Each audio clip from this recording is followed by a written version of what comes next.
Race చేసిన issues మీకు కొద్ది వరకు అర్థమై ఉంటుంది. అధికారులు వాళ్ళ ప్రోగ్రెస్ ని మీకు ముందు పెట్టారు. మీకు డౌట్స్ ఉన్నాయి, మనం అన్ని రాసుకున్నాము ఆ డౌట్స్ కూడా అండ్ ఇష్యూస్ ఏవైతే రేస్ చేస్తున్నారో. సో దీనికి ఒక మినిట్స్ ఆఫ్ మీటింగ్ అనేది తయారు చేస్తారు ఎంపీడీఓ గారు.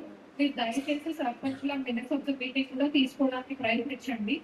సో దట్ మనకు నెక్స్ట్ మీటింగ్ జరిగినప్పుడు ఒక్కొక్క మీటింగ్ సంబంధం లేకుండా ఉండకుండా ఈ రోజు ఏమైతే నెక్స్ట్ మీటింగ్ కల్లా ఇది జరగాలి, అది జరగాలి, ఇది రిజాల్వ్ అవ్వాలి అని రాసుకున్నామో అవి మనము నెక్స్ట్ టైం రిజాల్వ్ అవ్వడానికి కల్లా రిజాల్వ్ చేయడానికి ప్రయత్నిద్దాం. అండ్ చాలా ఇష్యూస్ రేస్ చేసిన వాటిలో కొన్నిసార్లు కోఆర్డినేషన్ వల్ల స్టక్ అయినవి కూడా కనిపిస్తున్నాయి. అట్లా ఉన్నప్పుడు యాజ్ మీరు సర్పంచ్లు అక్కడ కొద్దిగా లీడర్షిప్ తీసుకొని డిఫరెంట్ డిపార్ట్మెంట్స్ ఇప్పుడు స్కూల్లో జరిగే టీచర్ మీటింగ్స్ గురించి అవగాహన లేదు అంటే ఊర్లో నాటం వేస్తే అవగాహన అదే వస్తుంది. సో అట్లాంటివి ఏమైనా ఇంటర్ డిపార్ట్మెంటల్ కోఆర్డినేషన్ తీసుకురాక ఉంటే ఈ రోజు మీరు ఎక్కువగా రేస్ చేయలేదు, బట్ నెక్స్ట్ మీటింగ్ లో ఈ డిపార్ట్మెంట్ నుంచి ఈ హెల్ప్ కావాలి, ఈ రెండు డిపార్ట్మెంట్స్ కలిస్తే ఈ పని జరుగుతుంది. అన్ని డిపార్ట్మెంట్స్ ఒక దగ్గర కూర్చున్నప్పుడు బెనిఫిట్ ఏంటంటే అట్లాంటి ఇంటర్ డిపార్ట్మెంటల్ ఇష్యూస్ ఏమైనా ఉంటే రిజాల్వ్ చేయడానికి ఈజీగా ఉంటుంది. సో స్పెసిఫిక్ ఇష్యూస్ తీసుకొని వస్తే వి విల్ రిజాల్వ్. అట్లనే మనము లాస్ట్ టైం మీటింగ్ పెట్టుకున్నప్పుడు సర్పంచెస్ లేరు, బట్ అదర్ ఆఫీసర్స్ ఉన్నారు. ఏవైతే హైలైట్ చేసుకున్నాం ఇష్యూస్, స్మాల్ ఇష్యూస్, అందులో ఒక 60% వరకు సాల్వ్ అయినాయి. సో మనం అట్లనే రివ్యూ చేస్తూ ప్రోగ్రెస్ ఎవరో ఒకరు ఫాలో అప్ చేస్తే ఇంకా ఇంప్రూవ్ అవుతూ ఉంటుంది. So we will do the same thing. మళ్ళీ కూడా 45 days తర్వాత నెక్స్ట్ మీటింగ్ లో వీ విల్ సీ ఎంతవరకు ప్రోగ్రెస్ వచ్చింది.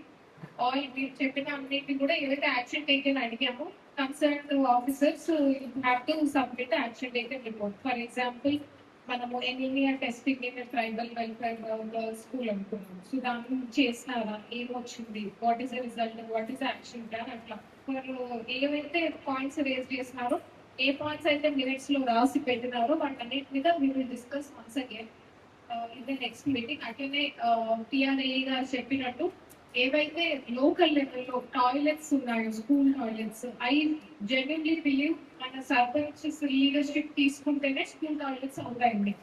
ల్యాండ్ లేదు, ఒక చిన్న టాయిలెట్ ప్రైవేట్ స్కూల్లో కట్టడానికి ఎంత ల్యాండ్ కావాలి, చాలా తక్కువ ల్యాండ్ కావాలి.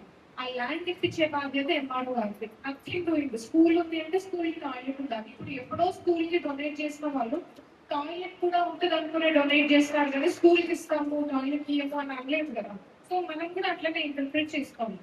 స్కూల్ టాయిలెట్ దయచేసి పర్సనల్ గా తీసుకోండి. మీరు ఆ స్కూల్ కి టాయిలెట్ ఇప్పిస్తే మీ పీరియడ్ లో స్కూల్ కి టాయిలెట్ ఇచ్చినట్టు ఇన్ని సంవత్సరాలైనా గుర్తు పెట్టుకుంటారు. ప్లేస్ ఇష్యూ ఉంటే మాత్రం ఎంఆర్ఓ గారు మీరు సాల్వ్ ఇట్. అక్కడ కూడా సాల్వ్ అవ్వకుంటే ప్లీజ్ మీరు సబ్ కలెక్టర్ ఆఫీస్ కి అయితే తీసుకురండి. కొన్ని స్కూల్స్ లాస్ట్ టైం డిస్కస్ చేసినాక మూవ్మెంట్ అయింది, స్టార్ట్ అయినాయి వర్క్. మిగతావి కూడా అన్లెస్ సర్పంచెస్ టేక్ లీడర్షిప్ ఆ విలేజ్ లెవెల్లో అది స్కూల్ టాయిలెట్స్ అవ్వడం కష్టం అవుతుంది. That's it from my side. Thank you, all the best.